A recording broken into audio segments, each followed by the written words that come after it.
Hello viewers, আসসালামু আলাইকুম। Welcome back to Mahira's mamma YouTube channel এবং ফেসবুক পেজ থেকে। তো আপনাদেরকে নতুন আরও একটি ব্লগ দেখার জন্য ওয়েলকাম করছি। আজকের ব্লগে আমাদের স্পেশাল খানা দানা থাকবে। আজকে হচ্ছে একটু স্পেশাল রান্না করব, কারণ আজকে আমাদের উইকেন্ড। তার মানে হচ্ছে মাহিরার বাবার আজকে অফ ডে, আজকে ছুটি ওনার সারাদিন। এর জন্য আর কি একটু স্পেশাল কিছু করার চেষ্টা করি সবসময় যখন মাহিরার বাবার বন্ধ থাকে। আর একটু অকেশনালি তো রান্না করি। তো রোস্ট পোলাও মাংস সবসময় খাওয়া হয়, অনেক দিন ধরে আসলে আমি করব ভাবছিলাম, বাট ওরকম সময় সুযোগ করে করা হয় না। তো আজকে ফ্রাইড রাইস রান্না করব, এটার সাথে চিকেন ফ্রাই করব। আর ভেজিটেবল করতে চেয়েছি, বাট ভেজিটেবলটা আসলে আমার খাওয়া যাবে না, কারণ মানুষ অল্প, আমরা যদি না খাওয়া হয় এর জন্য আমি আর করিনি। তো এখানে ডিমের স্ক্রাম্বল করার জন্য হচ্ছে আমি ডিমটা ফেটে নিয়েছি গোলমরিচ এবং লবণ দিয়ে। তো আমার ছোটো বোন এসব খানা দানা সবসময় তৈরি করতো, আমি করতাম না। আজকে এগুলো করার সময় ওকে খুব মিস করতেছিলাম, ওর কথাই বারবার মনে পড়তেছিল, আর বিশেষ করে ভাগিনা ভাগ্নির কথা। যদিও ওরা প্রায় সময় খায়, দেখা যাচ্ছে ছোটো বোন যখনই আমার বাবার বাসায় যায়, শাফিন শাহিরা আবদার করলে ও তৈরি করে দেয়। আর ও এগুলো খুব ভালো পারে, ওর হাতেরটা খেতেও বেশ টেস্ট হয়। বাট আলহামদুলিল্লাহ আমাদেরটাও খারাপ হয়নি, আমারটাও ভালো হয়েছে। মনে হয় যে আরও কিছু অ্যাড করতে পারলে আরও ভালো হতো। যাই হোক, তো আমার সবজি ছিল না, এই জন্য বাজার থেকে আমি সবজি টবজি কেটে এনে আগেই রেডি করে রেখেছিলাম। আর হচ্ছে আমি আজকে ফ্রোজেন সবজি দিয়ে করব। ক্যাপসিকাম ছিল না, আমি শুধু সেটাই কিনে এনেছি, আর কিছুই না। তো এখানে এই যে রান্নার জন্য বসিয়ে দিব। এখানে হচ্ছে আমি রসুন কুচি দিয়ে দিয়েছি। আর মানে ফ্রাইড রাইসটা যেটা, সেটার মধ্যে রসুন কুচিটাই এরাস, বাট চিকেনটা করলে আপনারা এখানে আদা রসুন অ্যাড করবেন। তো এখানে এই তো আমার হয়ে গেছে। এখানে আমি ফ্রোজেন এটা নামিয়ে রাখলে মানে ভালো হতো, এদিক দিয়ে আমার রসুন অনেক বেশি মানে বেরেস্তার মতো হয়ে গিয়েছিল। তো যাই হোক, এর আগেই এটা ভেঙে নেওয়া হয়েছে। তো আমি এবার লবণ দিয়ে আর রসুনের মধ্যে একটু পেঁয়াজ কুচি দিয়ে ভালোভাবে সবজিটা করে নিচ্ছি। আর আমি হাই হিটে রান্না করতেছি, চাইনিজ খাবারগুলো হাই হিটে রান্না করলে খুব ভালো হয়। সবজিটা বেশি নরম হয়ে গেলেও বেশি ভালো লাগবে না, আবার শক্ত থাকলে তো অবশ্যই এটা কাঁচা, এটা ভালো লাগবে না খেতে। তো আজকে হচ্ছে আমি বাসমতি রাইস দিয়ে রান্না করব, এই জন্য চালটাকেও আমি ভিজিয়ে রেখেছি। আর এটা আমার প্রথমবারের মতো, তো দেখতে থাকেন, আশা করছি ভালো লাগবে। তো এখানে এই যে আমি ক্যাপসিকামগুলো দিয়ে দিয়েছি, ফ্রোজেনটা আগে দিয়েছি, তার কারণ হচ্ছে এটা ফ্রোজেন করা ছিল, এর জন্য যেন বরফটা ছেড়ে দেয়।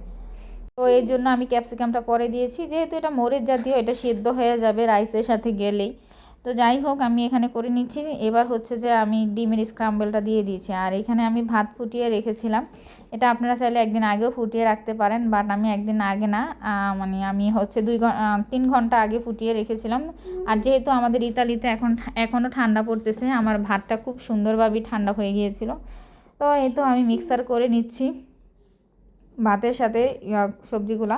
তো এখানে আমি সয়া সস দিয়েছি, ফিশ সস দিয়েছি, আর হচ্ছে একটু ঘি দিয়েছি। ঘিটা আমার খুব পছন্দ যে কোনো পোলাও জাতীয় খাবারের সাথে, এই জন্য দিয়েছি। আপনারা চাইলে বাটার দিতে পারেন, বাটারটা বেশ ভালো যাবে, চাইনিজ বেশি মনে হবে।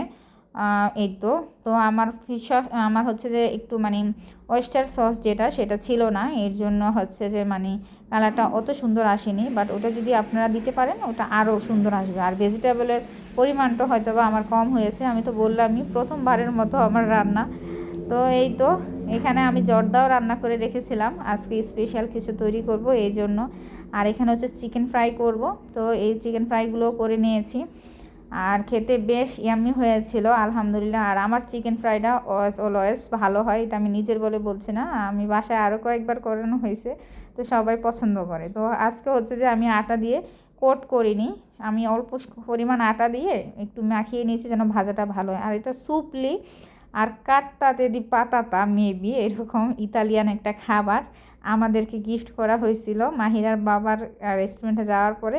মানে বানিয়ে আমাদেরকে দিতে বলেছিল, বাট আমরা খাবো না ওইখানে, এর জন্য বলছে যে ফ্রোজেনটা নিয়ে দাও, ফ্রোজেনটা নিয়ে ওদেরকে করে দিও। তো আমাদেরকে গিফট করার পরে 4টা নিয়ে আসছে মাহিরার বাবা। আর এটা কিন্তু খেতে বেশ মজা হয়, প্রথমবারের মতো যদিও আমি খেয়েছি, আমার কাছে খুব ভালো লেগেছে।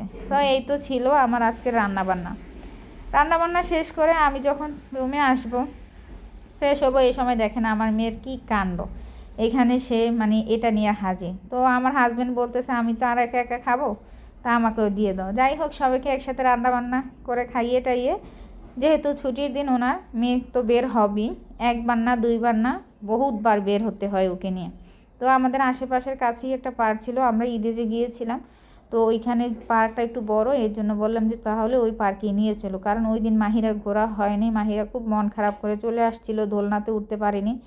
তো মাহিরার বাবা বুদ্ধি করে ওনার সাইকেলটা নিয়ে নিছে, এটাকে কি বলে, মনোপাত্তিনা বলে এখানে, আর এমনিতে কী নাম আমি জানি না। তো এখানে ওটা নিয়ে যাওয়াতে মাহিরার ক্লান্তিটা কম ছিল, ও গেছে ভালো এনজয় করেছে। তো এখানে দেখলাম যে মানে বাগান, মানে ফুলের অভাব নেই, আর কেউ ছিঁড়েও না, কেউ ধরো না, কি সুন্দর ফুটে আছে, মানে একদম মন জুড়িয়ে যাওয়ার মতো। এখানে পার্কগুলোতে আসলে এটাই ভালো লাগে। তো এই ছিল আমাদের আজকের ব্লগ।